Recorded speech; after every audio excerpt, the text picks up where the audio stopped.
Hey, how's it going? Hope you're having a great day. This is Lee here. You're watching the Tall Tesla Guy. So if it's your first time here, think about subscribing. We talk about everything from tech to DIY, some lifestyle stuff, and certainly Tesla, which is what we're going to be going into today. If you're a returning viewer, I really appreciate your support. Thanks for coming back, and I hope you enjoy the video.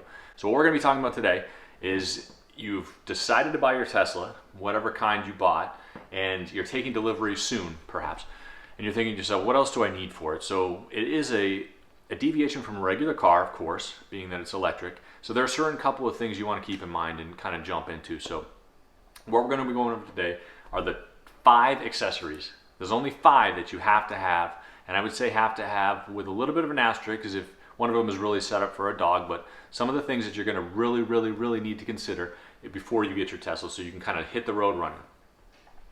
So what we're going to start out with is floor mats, right? So one company in particular, it's all over YouTube, it's all over the internet. Everybody that's got a Tesla that has them seems to enjoy them.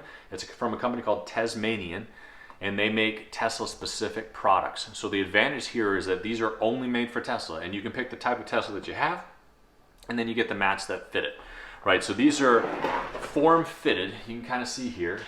They're made of like a plasticky rubber material. They're made of like a plasticky rubber material. It's got a little bit of grip in it, and it's got all these channels, which you can kind of see there. And it's also formed up on the sides. Now we bought the one for the back and the one for the front, driver's side and the passenger side. They'll help keep water off the ground, anything that you spill on there. Certainly bringing mud in the car. They're easily washable. They come out of the car easily, that sort of thing. And more importantly, they're designed for the Tesla, so they'll fit the way that they're supposed to. Now, we did not buy the back trunk cover or protector because we decided to go for a pet protector. Now, if you saw him pop in here, we have a golden retriever. He's got a lot of hair, and this is number 2. Right, so this is the second thing that we got. It is basically any sort of any kind that you want to get. Now this one in particular is by a company called ARF Pets. We bought it on Amazon. It ends up, it was around $50 for it, but it's going to cover the entire back of the car. Now this isn't specifically for Tesla, but it's got a little bit of padding in it. But it's for a midsize SUV, and we know that it'll fit. It's going to fit over a little bit, which is nice because it'll come up on the sides of the car. It comes up in the back seat. The interior of the car is black, the one that we picked, so the carpet's black. His hair gets everywhere. We wanted to make sure that we were protected from anything that he does in the car, but in addition to that, from certainly his hair. Now, on top of that, you want to make sure that whatever kind of pet cover that you get has a flap on the back to go over when you open the back tailgate. Now, what it's going to do is drop over the bumper, and it's going to protect it from when he jumps in there, so you won't get nail scratches on it, that sort of thing. So a pet protector if you have a pet. If you don't have a pet, obviously you don't need a pet protector, and you can go for the regular Tesmanian back mat cover, but if you do, something like this is going to be ultra important. So number three, the third accessory it's almost a must for any sort of Tesla owner is going to be a NEMA 1450 plug. Now this one is for sale on Tesla.com, right? It's on their accessory portion. It's $35 for it. Not cheap and not too expensive on the same token. Now the car comes with a 110 outlet plug, which is fine for typical commuting. It gets you about 5 miles per hour, so about 60 miles in a night, which really we're driving 30 miles to work, 30 miles back. It's going to more than cover everything that we need to do. However, this charges quite a bit faster, up to about 30 miles per hour. So we wanted to make sure that we had enough charge, not only to go to work, but if we came home and we had to run some errands, or we wanted to go on a long road trip, specifically a long road trip, because this will work at an RV park or wherever you decide to go if you take it camping or something like that. So a NEMA 1450 plug, and now this is for a 240 outlet. Now 240 in the United States, right? So that's what this one is. And this is number 3. Number 4 is an absolute must, right? So you have to have and this is number 4, you have to have a USB storage device.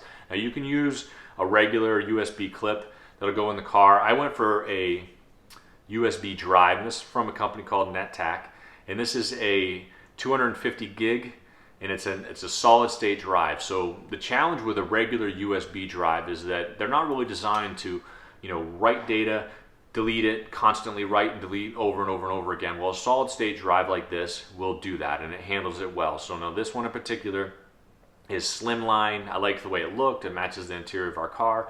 It'll store nicely underneath the phone charging mats, which is nice, kind of out of the way, out of sight, that sort of thing. And it'll store all of your Sentry data stuff. Boom. It also comes with a plug, obviously, and it runs on phantom power, so you don't have to have a separate power port or anything like that for it. So this is a number 4 that we went with. Number 5 is actually kind of a fun thing. This is a steering wheel table. Seemed silly, seemed absolutely foolish when I saw it online, and then I started thinking about it. I take a lot of road trips. I take it for work. When you're stopping at a supercharger, you're there for about a half an hour while you're charging. What this is going to do, obviously it attaches right to the steering wheel and gives you a place to put your computer so you can do some work.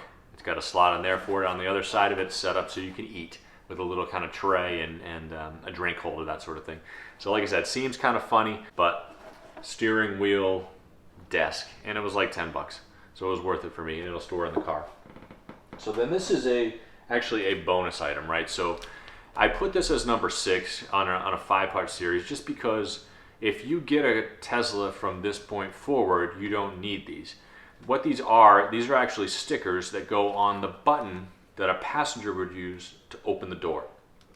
The first time we got in the car to do the test drive before, we jumped in there, we're ready to go, we're ready to leave, and the first thing you do as kind of a natural reflex is reach for the handle to open the door. Well, that's an emergency handle. It's only designed when there's no power in the car. The challenge with it is outside of the window. I mean, they've said that it's not really designed to be opened and closed multiple times, and if you do, you can break the wire and all that kind of stuff. Well, you're supposed to use the button. The button rolls down the window a little bit so you don't have that compression in the window and stuff like that. Well, what this does is it's a sticker that goes on top of that button to show the passengers that you push this and the door will open, right? So it's super basic. It's a manual installation, real easy to put on there. It also came with a couple other stickers too, but the main thing is the door open button. And if you have a Tesla from this point forward, and I know it's in the Model Y, I can't say any other, Model 3, X, or S, but they probably will get it too. I'm sure. I don't know why they wouldn't. They're actually installing it on the button already. Not a sticker, but it's going to have the decal on there. So you won't need it, but if you have an older one, this is something to kind of consider. Plus, this was like, $7, $8. I mean, it wasn't that expensive, and I thought to myself, I don't want to have to tell every single passenger that gets in my car that they have to push that button to leave instead of pulling some sort of handle. So that was really 6 things, but the main thing was 5 that we were talking about. Between the floor mats, the plug, the solid-state USB drive, the dog protector if you have a dog, and then the table steering wheel tray. So these are a couple of things that that we really thought we needed right away when we got the car. We're taking delivery tomorrow, so we were trying to plan and get everything ready for it. If you guys have any questions, throw them down in the comments. I'm going to have links to everything in the bottom of the description there, so if it's something you guys might be interested in as well. And then from this point forward, hope you guys have a great day. Stay safe out there.